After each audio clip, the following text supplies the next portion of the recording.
Spags, we have teleported from my channel over to the Splash Play channel because it is a Splash Play Best Ball Mania doubleheader where we gun for $3 million. Yeah, we are already in the room here, ready to draft for $3 million. Pete and I just built some interesting, maybe high upside teams on Pete's channel, so watch that video as well. But we're ready to hop in here and have some fun. And nothing says fun, Pete, like a doubleheader with you on these Tuesdays. One of the highlights of my drafting season is I get a 101 here, a 102 on your stream, and a 101 here. Wow, how blessed, how blessed. I did get a 105, so at least I am not at the back end. I definitely recognize some friends and family. We got our guy Serum, we got Huron River Rat in here. So what do we got at the back end? A username Bullhorn. Oh, we got Raise It in here. Tanner. Okay, so yeah, this might be a little more pissy than our last one. Which is good news if you're starting with Justin Jefferson, as I will be doing here, but got about 25 seconds left. How are you feeling about your overall portfolio, Pete? We are, as you can see down below, this is Pete's draft number 40 in his quest for BBM4, filling them all on stream. Of course, leave a comment down below if you want to get an entry on this video for Pete's giveaway of $1,500 to 3 different people, so $500 each. But how are you feeling about your overall portfolio with kind of this added little challenge you've given yourself? I'm feeling good about it. I think, you know, there's pros and cons to streaming all of your drafts. And one of the pros is I get pushed into a lot of weird, uncomfortable spots that I wouldn't necessarily do otherwise. And so I think I have a lot of diversity with like the structures and the players that I'm getting. And I'm just enjoying the challenge of, can I build the best possible team for this specific room? And I really don't go into drafts with much of an agenda. I am aware, of course, of dynamics of rooms and wide receiver avalanches and pockets of the draft. And so I do take that into consideration. But for the most part, I just like hopping in and seeing what each unique draft is going to give me. In this room, it does seem like, as Pete hinted earlier, with all the badges and familiar names, see, yeah, you're going to have to take a Kelsey or a Christian McCaffrey. I don't have to do anything, Spags. I guess you don't have to, no. Yeah, logically, one might normally. I can take Stephon Diggs here if I'd like. Wow, so you're getting ahead of the Avalanche. I mean, you know the Avalanche is better than anybody. Is that how you would advise if people are sensing an Avalanche room to just quickly get ahead of it? Well, one of the funny things I've seen kind of with conversations on Twitter about this stuff is a lot of people will be like, it's insane that the wide receivers are going this earlier. It's insane that, you know, Bijan falls to 17 or Barkley. And yet the one thing is that people who reject the early ADP frenzy, they still don't have a counter for it.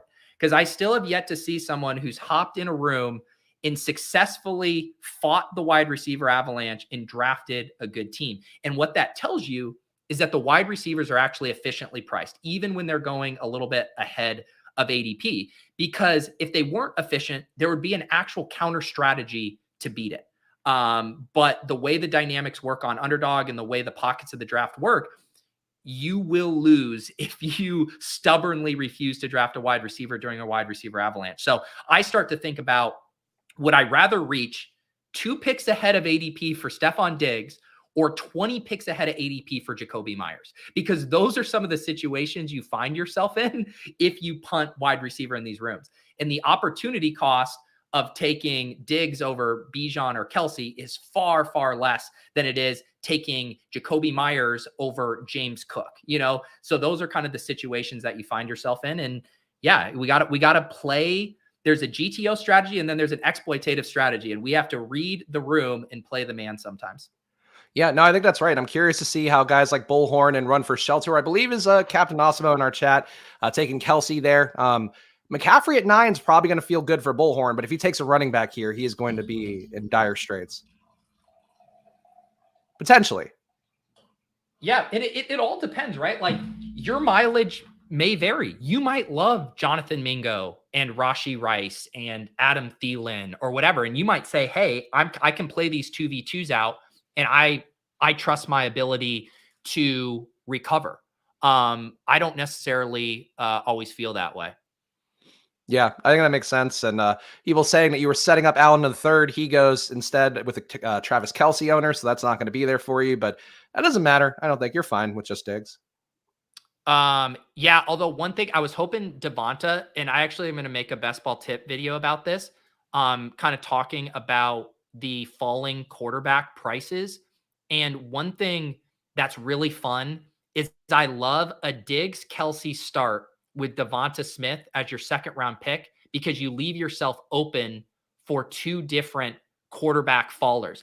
And this is the perfect type of room to generally do it in. Josh Allen going here kind of ruins my take, but in the super badge heavy rooms, they're more willing to punt the QBs to the third round, and you can give yourself two outs for the elite stack, Hurts to Devonta or Mahomes or Allen with your Kelsey or Diggs share. So that's something I've been doing in a lot of drafts. And my take now is you really shouldn't be taking these elite quarterbacks in the second because the market is now giving them to you in the third round pretty regularly.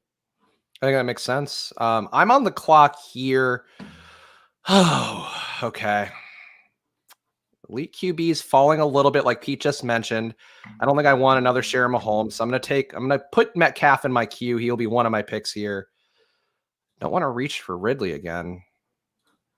Ugh. But this room is making it kind of gross. This is a tough one. I'm actually not sure what I should do for this move here. This has been a thing that I've done a little bit, and I took Ridley last time out, and I'm going to do this again.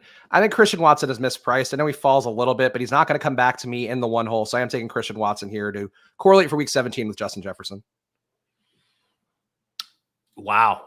Yeah. I mean, it's a reach by ADP, but I do think this tier after, Higgins comes off the board, it is a pretty flat tier. If I defend your pick, it's that the selections you'll be making at the 4-5 turn are often not going to be paired with Christian Watson because you're taking a player who's on the complete opposite side of the draft board. So, say you get, I don't know who goes at that range, Terry McLaurin, Pittman, like those guys are often not paired with Christian Watson just by kind of ADP dynamic. So in this room, again, it's not something I'm going to do. I'm not going to pass on some of these running backs here or the quarterbacks necessarily, but I respect it, Spags. Yeah, I mean, when I'm at the one turn, I usually am willing to get a little bit weird with it, just knowing that Watson never falls to 48, never falls to 49. So that was my logic there, but let's see what Pete does. Yeah, I'm bummed I didn't. If I had the Devonta Smith thing, then maybe I could have done the Hurts. I'm going to take a running back here. I'm going to go ahead and I'm going to grab the big dog who I've been trying to balance my stuff with Ramondre and Jacobs and Henry. And now like Pollard and Chubb are a little more expensive, but I will grab the big dog. Dare I say, Spags, leverage my Tajay Spears pick from the previous draft. Hey, that all correlates together. And shout out to Tyler as well for the 269 super chat. Did we cover the week 17 sleeper? Dong may have missed it. I think I took one of my guys who would have qualified as that is Terrace Marshall. I think he's a good one if we're talking about just late round picks. Darius Slayton, I would throw out 2 Pete as a week 18 or a 18th round guy rather, who could be there in week 17 against a depleted Rams secondary that, they were bad last year with Jalen Ramsey. They're going to be much worse this year without him. But who would be your, run for shelter, 2 QBs. Who would be your week 17 sleeper? Yikes. You know what? There is like a cop out, right? Is you really can tell a story. I think I'm a creative enough storyteller where I could paint a picture of everyone going off in week 17. But let's stay on. And this is hilarious because I just selected Henry, but because Tyler gave this super chat in the last draft, I do think Tajay Spears, this guy who is behind an older running back, the Titans could be vaguely in like Arizona Cardinals. Let's just pack it up for next year territory. And it could be Tajay Spears, who infamously gets the Texans twice in the fantasy playoffs as a lead back that they're going to showcase here as they kind of figure out the future of their team. Maybe we're in Will Levis territory by that time. And you get a couple, divisional shootouts. So I'll say Tajay Spears hanging some major dong. Someone on the Texans or on the Titans is going to hang major dong, and it could be Tajay Spears.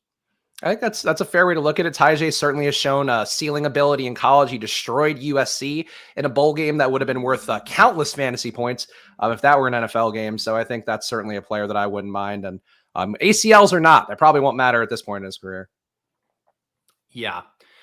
So let's see here. I'm going to be back on the clock. Let's see. Who is the Chase owner is Serum. So there's no way that Serum is going to let Joe Burrow go by him twice. he will either select him at 47 or 50. There's no way Burrow's coming back to me at 53.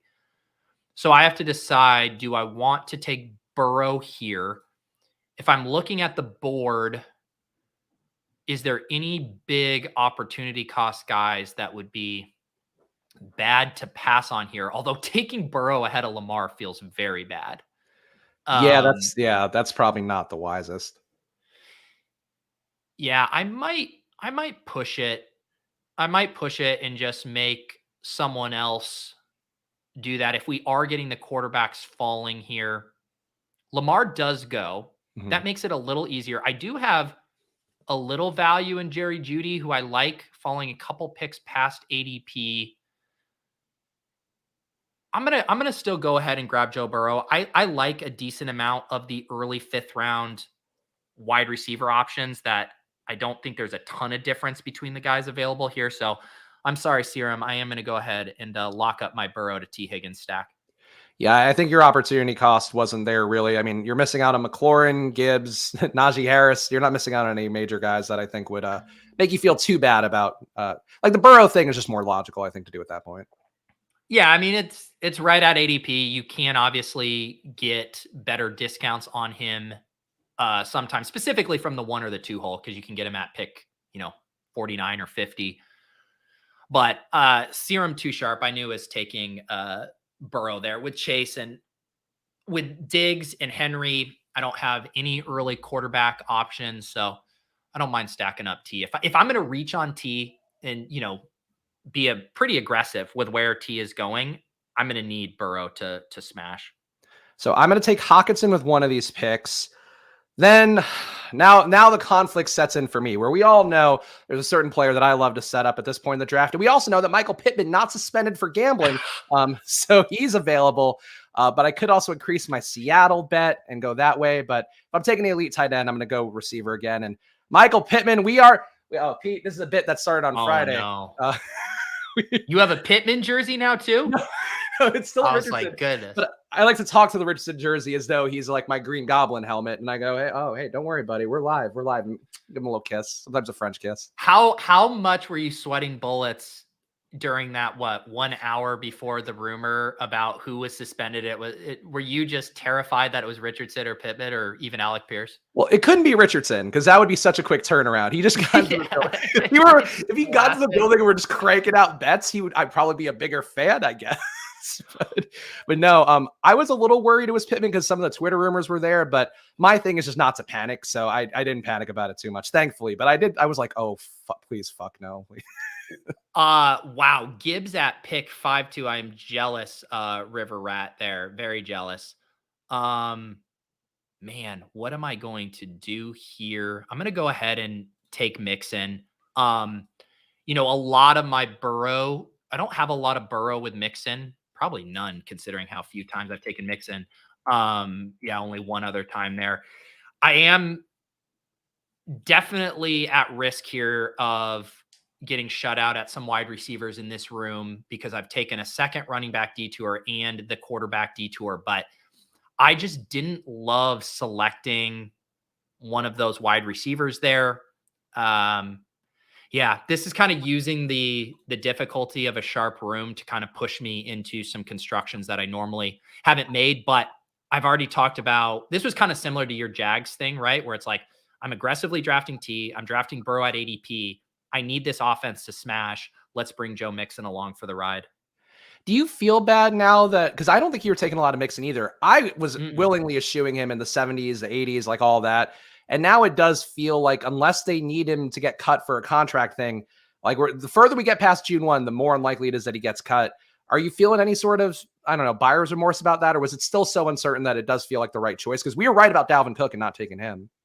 Right, because I still feel like his stuff is polarized, right? Where if he's not suspended, where is Mixon going? He's going in round 3 by Josh Jacobs and Breece Hall, right? Like that's the exact range he would be going in otherwise. So we have more information now. And you're chasing up a little bit of steam relative to the people who are getting him in the 7th. But I still think there's plenty of room to outperform or get even closing line value on him once the market becomes confident that he's going to play a full 17 games for the Bengals.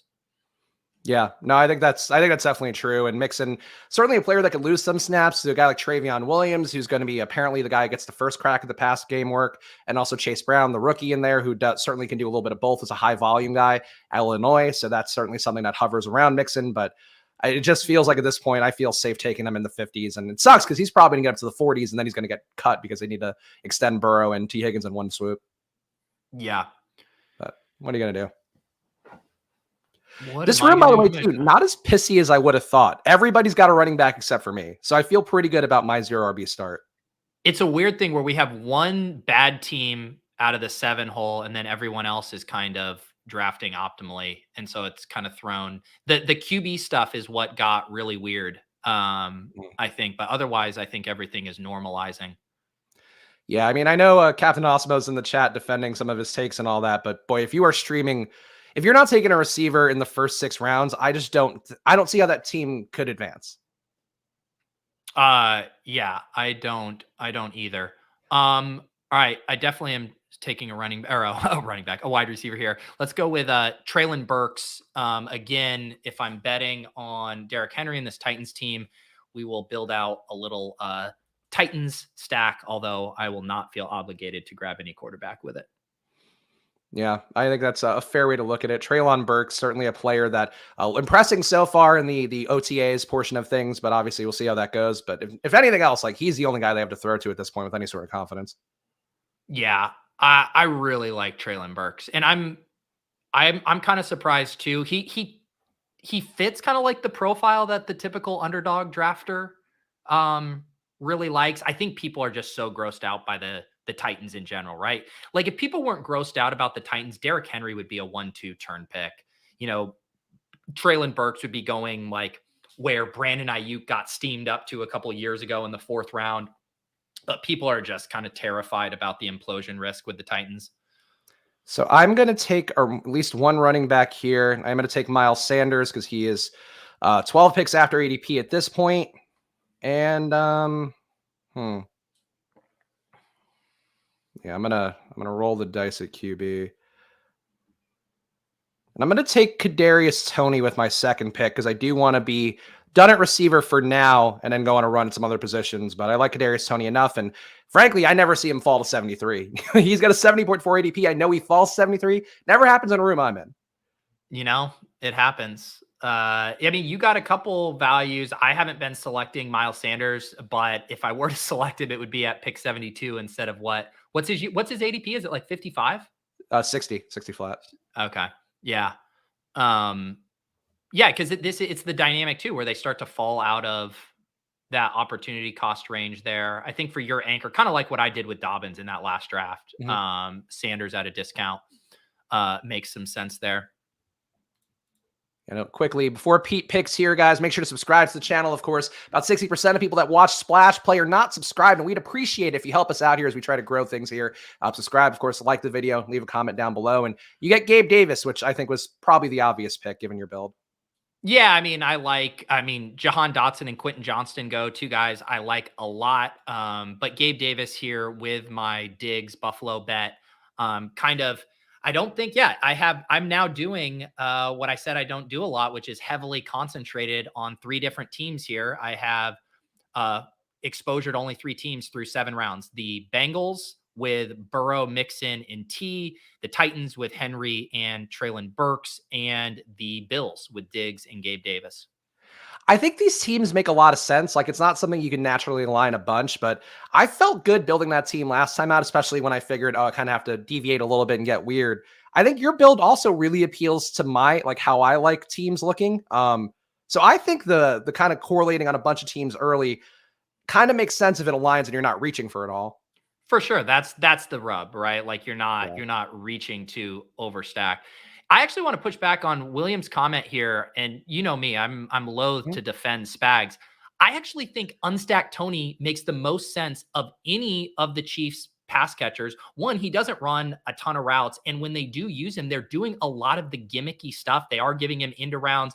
He doesn't seem like, if in the scenarios where a Richie James or a Sky Moore or whatever are the league winners, like it's going to be because they're catching bombs from Patrick Mahomes. I feel like the creativity with which they use Toney actually give him outs to being like a good unstacked pick, where it's like, if you're playing that game, in the same way, if a running back goes nuclear, like the passing game probably isn't. Those games Joe Mixon has 5 touchdowns, like the passing game's muted. It does seem like Tony could be inversely correlated with the rest of the offense, where he has a couple of touchdowns in ways that it kind of keeps everything else down. So I don't know. I don't mind unstacked Tony. Yeah, I think he was saying too, because, and this is something I know some of the data guys have pointed out, that if the QB goes ahead of the receivers tend to be naturally kind of inflated because people reaching to complete the stack and all of that. I tend to think that's a little bit overblown, just because, boy, I can't believe this guy's still taking running backs. I think we're going to get a nice team, Pete, because we are drafting differently than the one guy in the room who's took elite QBs and running backs. And you luck into these rooms sometimes, but it does offer up some nice receiver values, hopefully. Yeah, I know we are getting some good receiver value. Let's see here. What do I want to do? This is kind of a weird spot of the room. I am going to go ahead and just grab Sutton. They're going to take Dalvin Cook. That is going to be you being like, Dalvin's going to land somewhere good. I think it makes sense. I took my second detour with Mixon there. I will take Dalvin if he falls back to me here in the early 9th. Yeah, we'll see. I have an idea in mind for what I'd like to do, but it depends what the room allows. 1-2-2-2. People really got a nice spread out team so far. Lazard at 93. So I guess there was more of an avalanche than I gave credit to.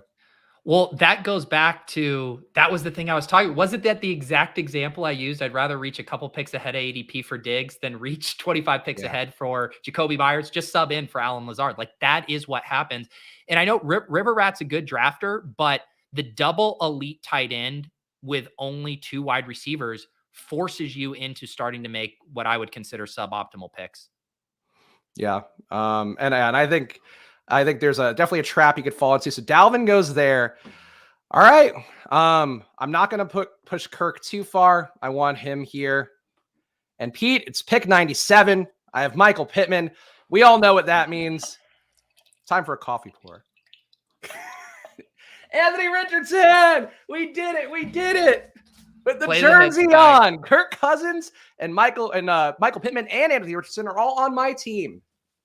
You got to play the hits. Feels good. Feels good to put on more layers of clothing in June. We're back. How many times have you taken Anthony Richardson after ADP? This has to be the first time. I get tempted more now because he does fall in some rooms. I saw somebody got him in one of Pete's Discord channels at 120 yesterday, which, I had some palpitations seeing that one. But now I'm mostly taking him, Pete, when he's a discount, because I'm still at 33% of them, so I have more than enough. I was going to take Tyler Boyd there, but River Rat, who is getting buried by their own avalanche, had to take Tyler Boyd. I'm going to go ahead and draft James Cook and continue with my Bills heavy build. Yep, I think that works for me. And shout out to the chat as well. People asking what's my exposure level now for AR. Actually lower than it was last week. I've not been going crazy on drafts, but in the BBM4, I am at 34% Anthony Richardson, not including the century. So again, Pete, getting down to reasonable levels. I feel like if I'm at a third, that is aligned with my bet, and probably even lower than I think the probability is of him hitting, which is normally how you would define ownership. What did you say you're at right now? 33. That's honestly not as bad as I thought. Yeah. I thought you were going to be over 50.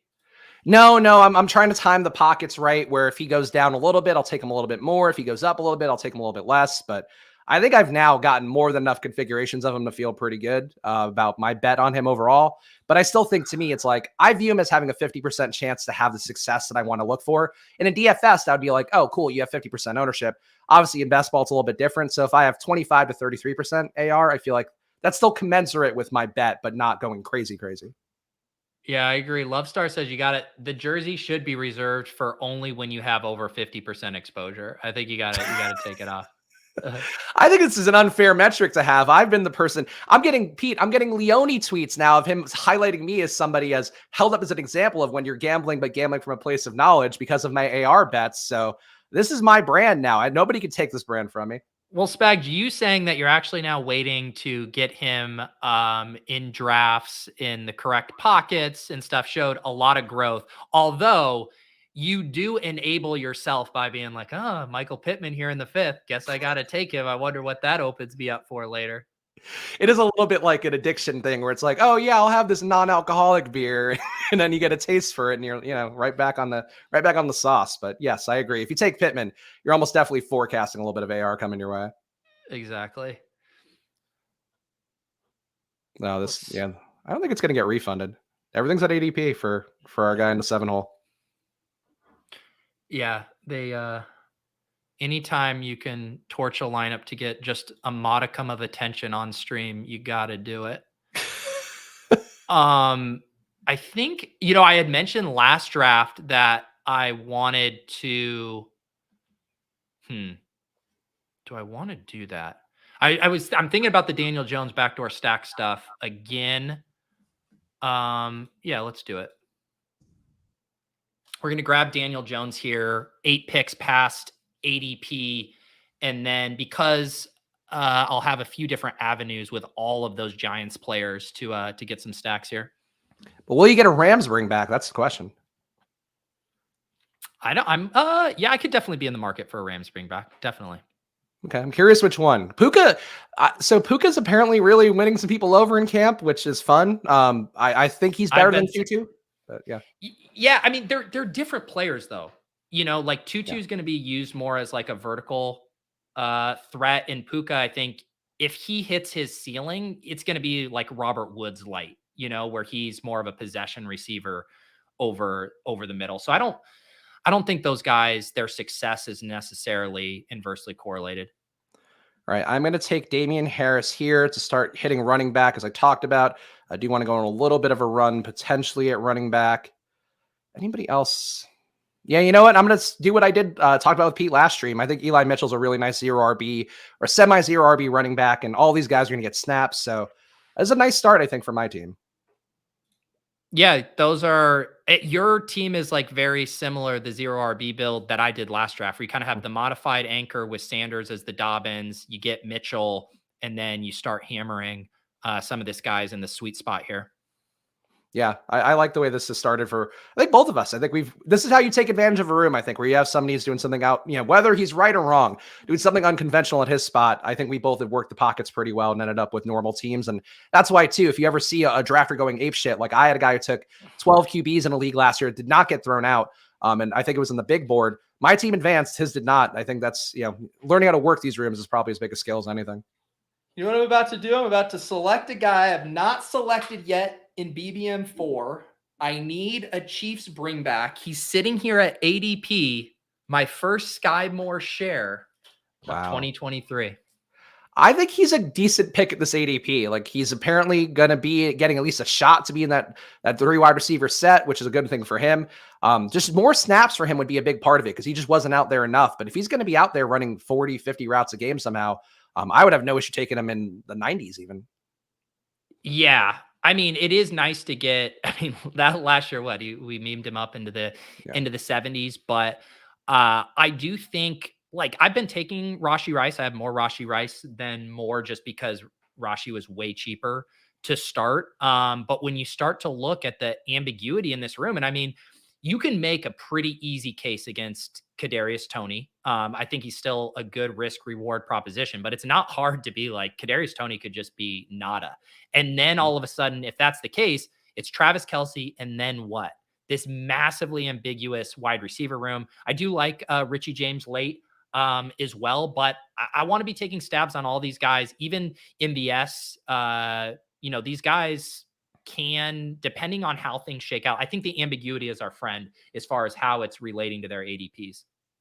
Helen Eckler 69 asking, how exactly does an underdog draft get thrown out? Does it involve complaining loudly? I know that's something that Nick Rudman, who's going to be on Pete's randomizer this week, has talked about a bunch, but basically what they do is they will have an automated system that flags some stuff, and then they also manually review every lineup as part of that. So that's what they've said on Twitter. But Pete, if plug the randomizer then, because maybe you'll spin the wheel and we'll have to throw out a team at random. Yeah. No, yeah, that is going to be very fun. I'll get that tweet up either later today or tomorrow. And if you guys have fun prompts for Rudman that involve lifting things or protein powder or his love for the New England Patriots, you can get those marinating. But no, this is not a draft that they don't throw out drafts for people drafting poor structures. They throw out drafts for people who are colluding or drafting 20th round picks in the first round. That's how you get a draft thrown out. But just not knowing how to structure a team, no, we welcome those people in our drafts. It would be funny though if one of the randomizer spins was Nick Rudman throw out a draft at random or pick Sky Moore at 101. I would say the conspiracy theorists would not enjoy that one. We should probably not give them fodder. No, perhaps not. Perhaps not. We'll see, though. We do have some running backs going off the board, of course, for our 7-hole guy, and he did take his first receiver. So now he's going to go a run at receiver. We'll see what he does. I'm no way to save this team, but I'm intrigued. What do they say? Shuffling the deck chairs on the Titanic? Something like that. The issue, though, is like this team. So I know it's not a good team. It could advance out of week 14. It just couldn't possibly win a tournament, which is something that I think people miss sometimes, too. Yeah.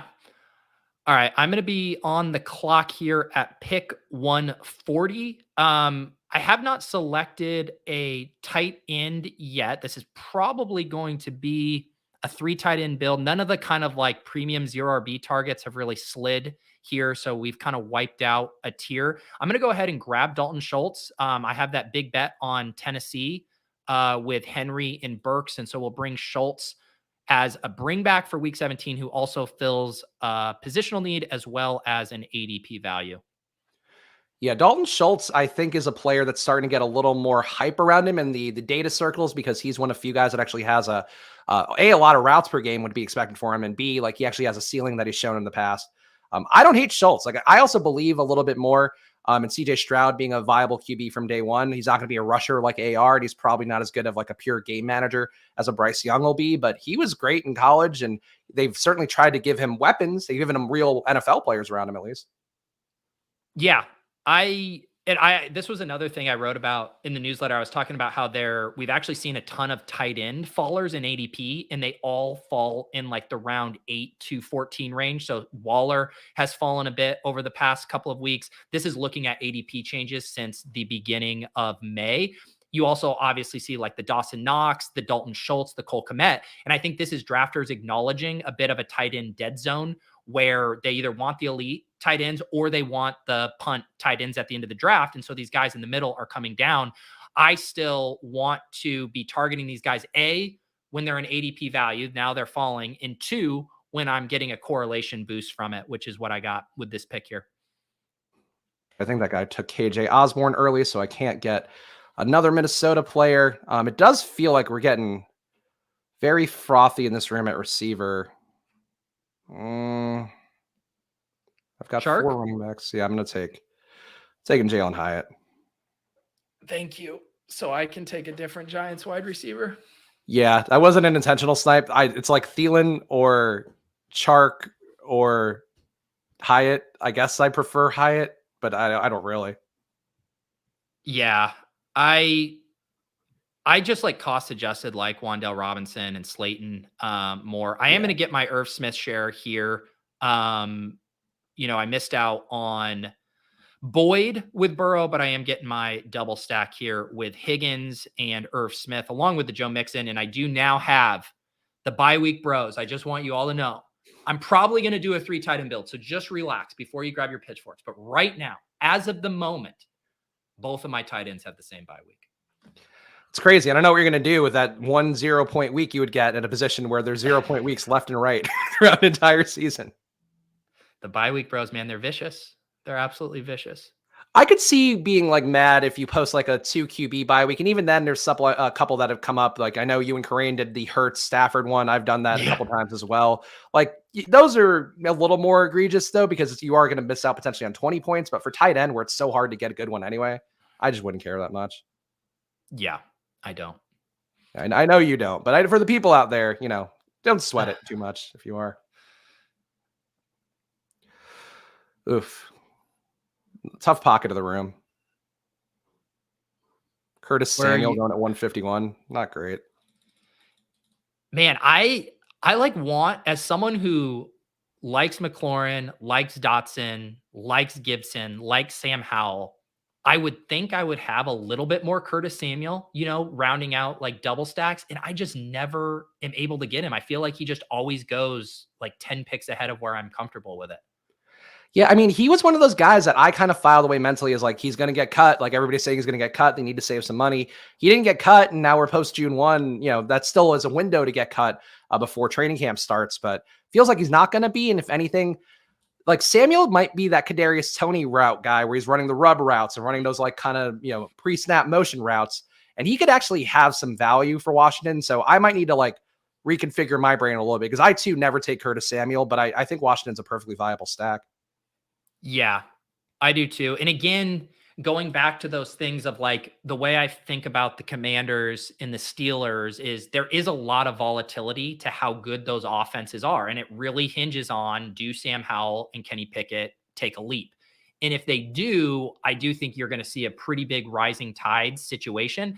And in those scenarios, I think Curtis Samuel would definitely be a beneficiary of the Commanders being a surprise offense this year. So I want to make sure with my kind of heavy Sam Howell and Washington exposure that I am getting some more Curtis Samuel teams. But he also falls in that range, right, Spags, where if he's always going at pick 140 to 150, you're sometimes getting a sliding Kendre Miller. You have all the Dolphins backs, the Bears backs. If you're doing zero RB rooms, your guy Tyler Algier goes there. So it does.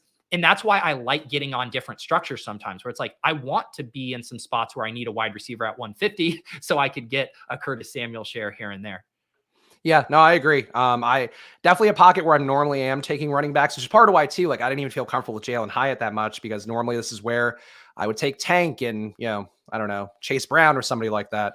But yeah, Curtis Samuel, guy that probably shouldn't have blinders on. And he honestly, for that earlier question from Tyler, he could be a week 17 spike week guy just because it's a contrarian matchup where maybe you go to, a gimmicky kind of play set. And that could be something where Curtis Samuel scores 2 touchdowns against San Francisco just because they can't get him through normal means. Yeah. You took Raheem Mostert again. So a Miami running back in every draft. You were holding up to that law. It is. I mean, it's just like it always fits so nicely too with basically any structure you're doing and where they go. Mostert sliding 10 picks past ADP here. My running back room now, Derrick Henry, Joe Mixon, James Cook, Raheem Mostert. This is still probably a 5 running back room, but feel good about Mostert as my RB4. Yeah, I'm not sure. Thielen's still falling here. Okay, now he goes. Finally, somebody took the falling knife that is Adam Thielen. Jesus. All right. 2, 4, 6, 1. No running backs I want to take here. You know what? I am going to get Chase Brown just because I could use a 5th running back at least. And I do want a receiver with my other pick though. DJ Chark is now DJ Chark 19 spots behind ADP or Tyquan Thornton. I mean, I love Tyquan Thornton, but I'm going to scoop the DJ Chark value if it was me. Okay, I think that's fair. And I do have Tank here, so a little week 17 correlation. So I'll take DJ Chark. And honestly, I would have taken him last time out potentially. So it's pretty nice that he fell to me here. Who? Chark. I was thinking about him Chark, or Hyatt. Yeah. So I got both. Yeah. Let's see here. We got Kyler falling in another draft, which is a tale as old as time. Hubbard comes off the board. I'm not going to select Tajay Spears with Derrick Henry. That is one of those handcuffing ones that doesn't make sense to me. I would need Henry to get hurt. I guess I am going to take Tyquan Thornton. I have a big bet on Buffalo with Diggs, Gabe Davis, and James Cook. I'm going to need someone to speed up that game from New England in week 17. Also, a little bonus. The Patriots play the Broncos in week 16 when I have Cortland Sutton there. So I think that selection makes some sense for me. Yeah. The Buffalo, New England, I think week 17 correlations, I feel like I put in a little bit more than I think the public does besides the Ramondre early one if they get like Allen or Diggs. And I think that Tyquan to me is like a really nice bring back for a week 17 kind of play. Looking good in OTAs so far. I still think Juju is going to be ahead of him as an alpha dog, but in terms of outside receivers, if they cut Devontae Parker, there's nobody else left.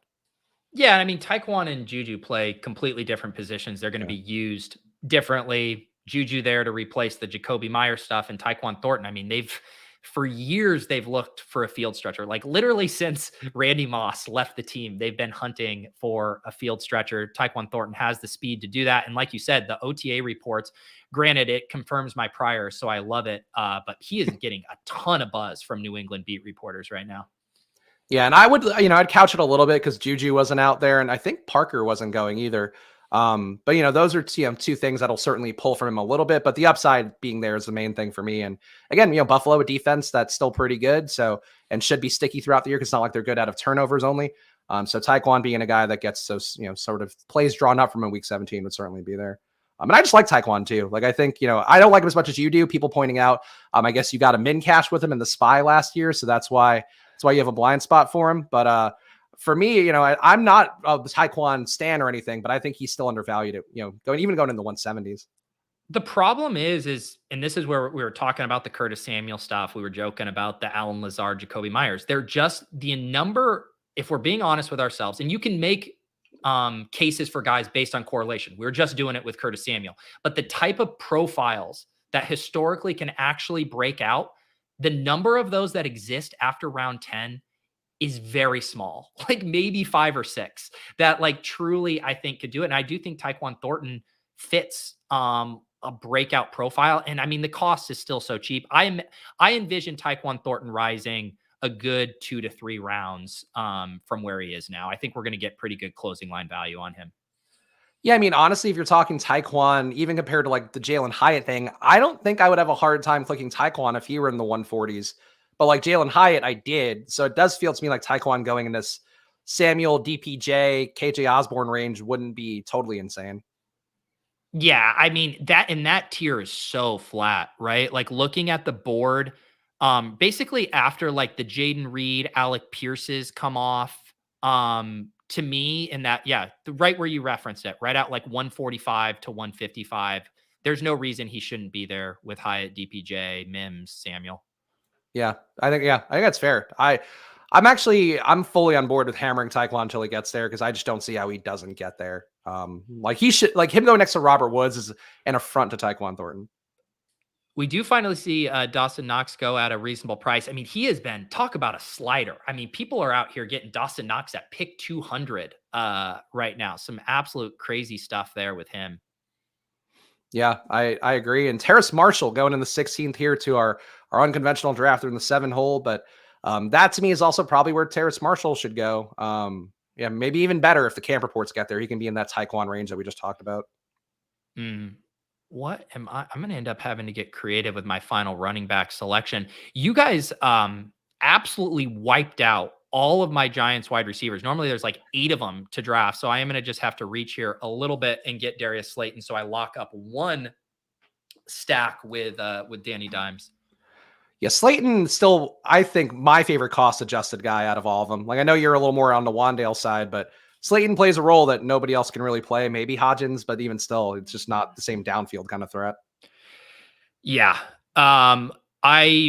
Ideally, I was hoping to get 2 Giants wide receivers, but they all went. So I'm going to be just left with Slayton, I believe here. I have 2 more picks. I'm at a 2-4, 8-2, and I'm probably going to be a 5th running back and a 3rd tight end. And I've got 3 more at a 2-5-7-1. So definitely want to get 1 more tight end, but with some flexibility besides that. Let's see. What do we have here? Cincinnati, KC, Minnesota, Green Bay, Seattle, Pittsburgh. Nothing here. So I get so much Jelani Woods, and I think that might be a mistake overall relative to the portfolio because he doesn't have a sure thing role in Indianapolis with Richardson. So I am actually going to take Michael Mayer here for my 2nd tight end to go with Hawkinson. And then I think we saw everybody else from, I think Downs already went, right? Yeah, Downs went ahead of ADP. Running back, there's nothing left. I know. I have one guy starred that I'm going to do. That's like the one guy I could tell myself a story on here late, but it's gross right now. I'm taking CEH.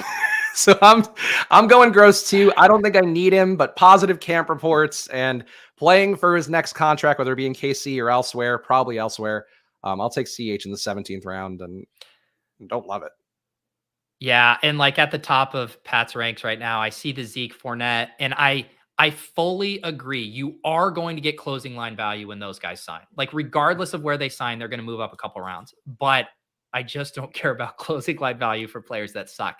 The one running back that I'm going to take here, just because I think I'll be able to get whatever tight end I want with my last pick. The one guy, and Evan Silva is I would say egregiously high on him, but I do think directionally accurate with Ty Chandler on Minnesota. And this is the type of pick that has the chance to burn you. It could just be Dwayne McBride, who's the RB2 there. But I think Chandler is a bit different of a player than Alexander Madison and Dwayne McBride. I think he would be kind of the pass catching back, change of pace back there. And I think he is a guy that once Dalvin Cook is officially cut and or traded, I guess it wouldn't be and traded, or traded, Ty Chandler is going to move up, I think, into the Jalen Warren range. So he's like the one late running back that I feel won't hit me with a dead roster spot right now. Is the Silva stuff enough for you to like him more than Dwayne McBride, or are you still mostly agnostic in terms of them? So my only thought on the Chandler, and I kind of just said it, is that I think McBride profiles very similar to Madison as like Right. not a great pass catcher, didn't catch passes a lot in college. I do think he like if Cook is let go and Madison was the lead back and got hurt, I think you would see a split between McBride and Chandler. But I do think that Chandler has the better chance of having standalone value right out of the gate. Also, the ultimate trump card, Sean Siegel loves Ty Chandler. So that always makes me feel good. And I think he's going to be one of Sean's main zero RB targets this year. Interesting. Okay. I guess I could see it. I like McBride so much as like a pure rusher with his college profile, but he did play at Yeah. UAB and, wasn't that good. So probably a good idea if you are taking some McBride to at least get an even amount of Chandler on the other side. And I'll say like I'm fully admitting this. This is why I normally don't like taking a running back in this range because it could absolutely be McBride. And it's the same dynamic with there's other examples of this, right? The Bengals backup running back. We all like Chase Brown, but some of the buzz is that it could be Travion Williams, which would be a rehash of last year's, Samaje Perine versus whoever the back was that we were targeting there. And same thing with the Cowboys. Once we know who the Cowboys RB2 is, that back is going to go in the 14th or 15th round. Right now, all the three backs are going undrafted because we don't know. So you're playing a little bit with fire here. It could absolutely be Dwayne McBride. But once Cook is released, you are going to get closing line value on both of those guys, right? Both Chandler and McBride will move up there. And so I'm just gambling a little bit that I'm guessing it's the right one. I think that makes sense. They also, Dallas gave a quote recently about, we have a big back already here. And it was like some name I hadn't heard of, Hunter something was the guy. And he's not even on their depth chart. So it must be a practice squad guy. But they did mention Rojo as part of that too, where it's like, we got this Hunter guy. Now we got Rojo from KC and he's a big back. So I think Rojo should get drafted more often than he does. Yeah. I think I'm team Malik Davis right now, but I feel like I change my mind most days. I was going to take Hunter Henry. Someone took him, so I'll just tack on Mike Gesicki. I'm just trying to replicate Pat's winning team. You draft Tyquan Thornton, you draft Mike Gesicki, and then you get $2 million, I think is how it works. Gesicki in the 18th round is not that bad, going after Henry especially. Yeah, I think Henry, again, we talk about like riskier spots like this Chandler Gesicki. These have both a chance of just being completely dead picks. I think Henry has a better chance of just being on the field. But Henry was gone, and I am kind of correlating in that bring back with my big Buffalo bet. Dwayne McBride goes there. So I have a 2-6-7-2. So I think this is a luxury pick. I think I'm going to reach at receiver, though. For what? What correlates at this point? Indy KC, I got Cincinnati. Oh, you know what? A Ram would correlate here with my Jalen Hyatt. So I'm actually going to do that because I definitely don't need another running back. And I am going to take Puka Nacua here. Wonderful phrase, Pete. Puka Nacua. Was Tutu still on the board? Were you debating between those two? No, no, Tutu's not on the board. Somebody took Tutu, but I wouldn't have taken him anyway. Yeah, I prefer Puka personally. And what was I was surprised too. I think you could have made a case. This is the second draft in a row where I think you could have made the case for the 3 tight end, especially with Jelani Woods stacked with your Richardson. I just have so much Jelani Woods, and I am starting to worry that it's going to be like Mo Alley Cox or somebody who gets there, and that's going to be really bad to me. So Will Mallory's there. Kylan Grant has been running with the first team while all these guys are hurt, so definitely not great. But Pete, if you want to read your team, please service them. I don't need to make fun of your team today because I think we both drafted solid teams. Yeah, I mean, this one, I liked my team. I don't think I stuck the landing. I think there's lots of things you can nitpick with this draft. I have Joe Burrow and Daniel Jones. Burrow I took at ADP, but it was a bit of a weird room with the running backs. I think you could have made the argument for me to push it a little bit more and just rock T. Higgins without Burrow. I did get Derrick Henry, Joe Mixon, James Cook, Raheem Mostert, Ty Chandler. Feel fine about the running back room other than the RB5. I've been trying to avoid the kind of dicey RB2, RB3 situations that could really just leave a zero on your roster. So I don't love that.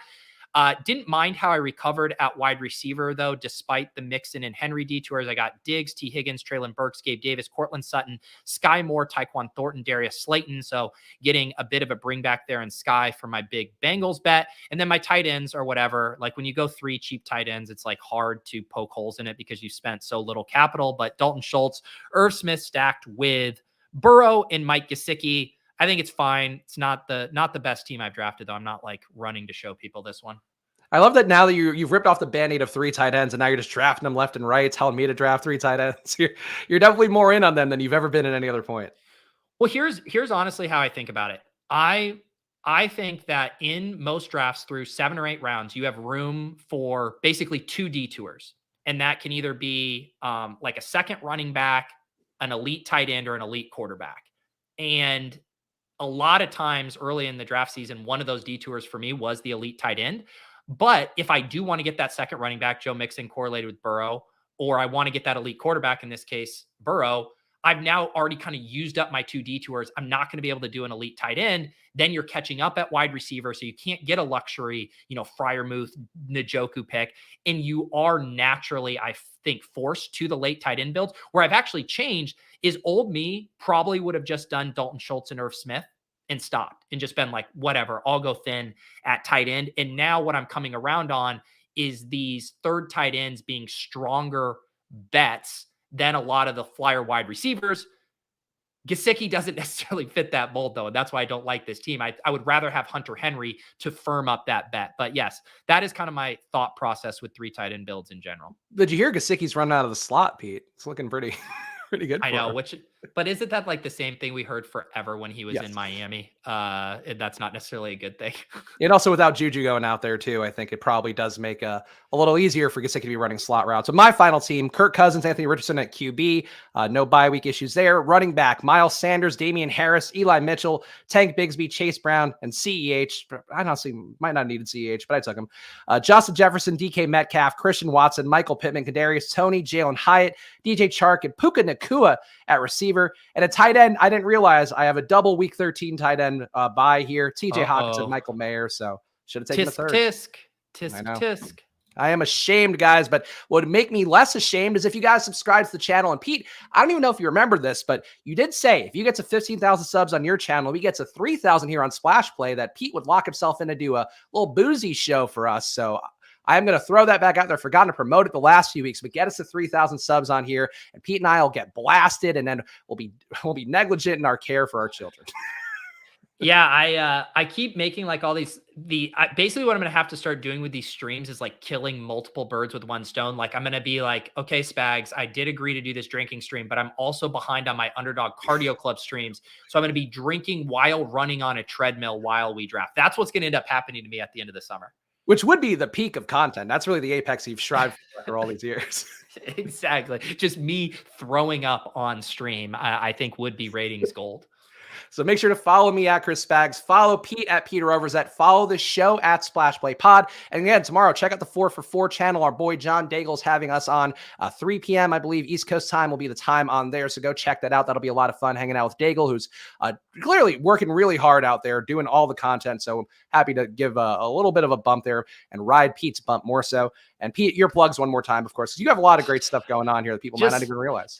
Just a classic Spags promotion there. A backhanded compliment to implying that Daigle's struggling over there, that we're going to give him a bump, but then also caveating that it's more of my bump and not so much your bump. Just a classic Spags plug. Yes, I will be back. I need to check in with the guys from the club today. I think Andy actually wants to draft a Best Ball Mania team, so we might get draft number 41 this afternoon. Also, we'll be in the Fantasy Life Discord at 3:30 p.m. to do my weekly office hours. Have been having a lot of fun in there chatting about stuff. So if you guys want to come talk about ADP risers, Week 17 correlation, any of that good stuff. And then, like Spags said, tomorrow, doubleheader Best Ball Breakfast with Sean and Pat, followed by the Swolecast. I think we're going to draft, and then Spags and I over on 4-4. So just literally you could get probably 6 more BBM drafts from me in the next 24 hours. That's pretty crazy. That is a hectic schedule of content. You are in your July content schedule from August, really, here so far in June. I think by the end of the week, I should be getting close to 50 by the end of the week. I think by early next week, by next week's Best Ball Breakfast, I think I'll be a third of the way done. Yeah, I'm keeping pace aligned with you, not for any particular reason, just kind of naturally. So I'm at 48, I think, now after these drafts today. So I feel pretty good about where we are. I haven't been doing any puppies. I just don't have the mental bandwidth to draft too much more at this point. You know what? I did one. It was my first puppy 2 draft, I believe, or maybe second. I took April on a walk this morning and did a little puppy walk-in draft. But yeah, I'm with you. I did max the chows. So those 15. But yes, I haven't, even like at the end of the day, even because I can't draft a team that's not Best Ball Mania, you would think I would have that itch, but I'm just the Jimmy Butler meme, just exhausted. And I'm like, I'll just save it for the stream. Yeah, over the weekend, I was like, I could draft one. And I was like, why? I'll just, I've drafted enough. I'll be good. But either way, we are drafting a bunch of teams here. Of course, play on Underdog, use that promo code SPLASH and all that stuff. We'll be back to you guys again soon. Enjoy your weeks. And of course, good luck. Bye.